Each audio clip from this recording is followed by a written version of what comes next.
If your manager doesn't know your economic impact, then you don't have one.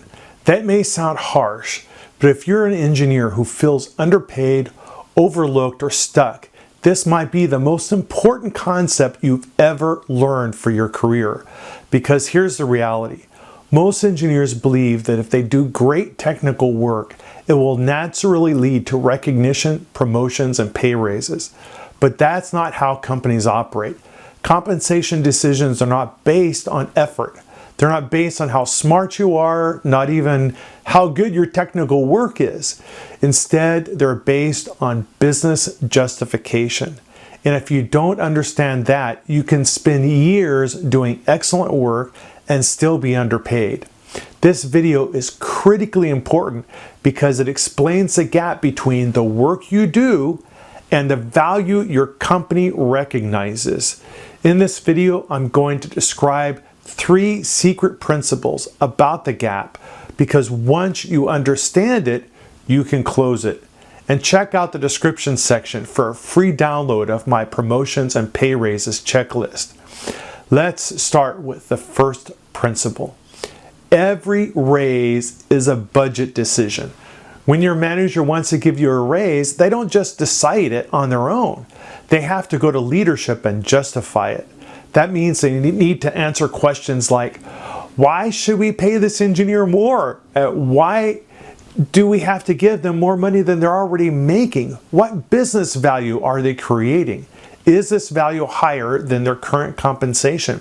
How does this compare to others on the team? These questions are important because they don't want to pay one team member, for instance, more than they're paying others. That could cause issues with a team. So there's many factors that go into this. Now think about this. If your manager walks into that conversation with his boss and says, well, Joe works really hard and I think he deserves a raise, that's not going to justify anything. And the answer is going to be a flat no.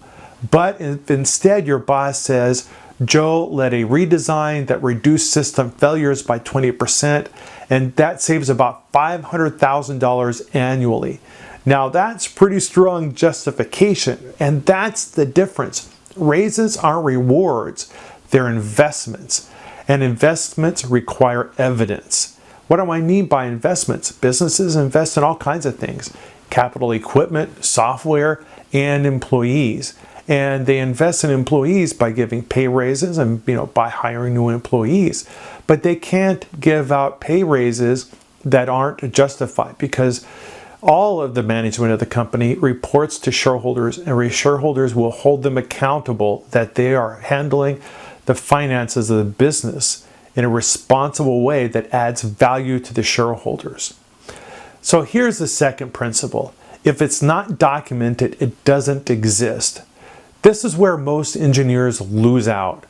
If you solve a problem every week, like most engineers do, they're solving multiple problems per week. You do things like you'll fix a critical failure, or you'll prevent failures, or you'll save time for your team. But none of that matters unless it's captured, quantified, and communicated. Because leadership is not watching your day-to-day work. They're not in the design review meetings, and they're not in the debugging sessions, and they're not in the lab when you're there at 1 o'clock in the morning trying to get things to work. All they see is what's reported, measured, and documented. So if your contributions live only in your head, or in scattered emails, or in informal conversations, then when compensation decisions happen, you are invisible. Not because you're not valuable, but because your value isn't visible. So let's talk about the third principle, and this is where everything changes. Documentation creates leverage. When you document your work properly, you can clearly show that the problems you solved, the impact of those solutions, and the economic value of your contributions. Instead of saying, I think I deserve a raise, you can say, here is the measurable value I created over the past year.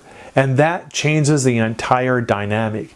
Now you're no longer asking for a favor, you're presenting a case. And that case gives your manager something they can take to leadership and defend. It also gives you leverage beyond your current company, because when you can quantify your value, the market takes notice and the market pays for value. So here's the takeaway. If your manager doesn't know your economic impact, then you don't have one. Not because you're not valuable, but because your value isn't documented and it's a business environment. Undocumented value doesn't get paid. And if you want to take control of your engineering career, you need to learn how to quantify your impact, document your contributions, and present your value in business terms. Follow me to get methods to document your contributions so you can get the pay raises you deserve.